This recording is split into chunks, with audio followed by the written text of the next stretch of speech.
Hello guys, இன்றைக்கி வந்துட்டு உடம்புக்கு ரொம்ப ஹெல்த்தியான மல்லி புதினா சட்னி எப்படி பண்ணுறது தாங்க பார்க்க போகிறோம். இதுக்காக நான் ஈக்குவல் அமௌண்ட் ஆஃப் மல்லி புதினாவும் தண்ணியில் போட்டிருக்கேன். இது எப்படி பண்ணுறது அப்படின்னா, ஒரு கடாயில் கொஞ்சமாக வந்துட்டு எண்ணெய் விட்டுக்கோங்க. எண்ணெய் வந்து நல்லா சூடாகி வந்ததுக்கப்புறமா கொஞ்சமாக வந்து உளுந்து போடுங்க.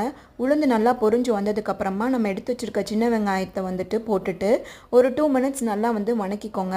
சட்னிக்கெலாம் வந்துட்டு சின்ன வெங்காயம் யூஸ் பண்ணுங்கள், ஏன்னா சின்ன வெங்காயம் உடம்புக்கு ரொம்ப நல்லது.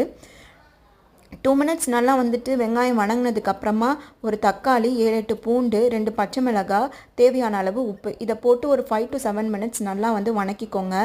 வணங்கினதுக்கப்புறமா நம்ம தண்ணியில் போட்டிருக்க மல்லி புதினாவை தண்ணியை நல்லா வடிகட்டிட்டு போட்டுருங்க.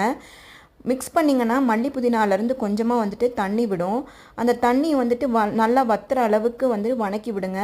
வணங்கினதுக்கப்புறமா வந்து பார்த்திங்க அப்படின்னா ஸ்டவ்வை ஆஃப் பண்ணிவிட்டு ஒரு 10 மினிட்ஸ் வந்து நல்லா ஆற வச்சுடுங்க. அதுக்கப்புறமா ஒரு ஜாரில் வந்து நம்ம எடுத்து வச்சுருக்க தேங்காயை வந்துட்டு போட்டு ஒரு அடி அடிச்சுக்கோங்க. அதுக்கப்புறமா நம்ம சட்னிக்கு வணக்கி வச்சுருக்க அந்த மிக்ஸை போட்டு இன்னொரு அடி அடித்தா எடுத்தால் மல்லி புதினா சட்னி வந்துட்டு ரெடி ஆயிரும்.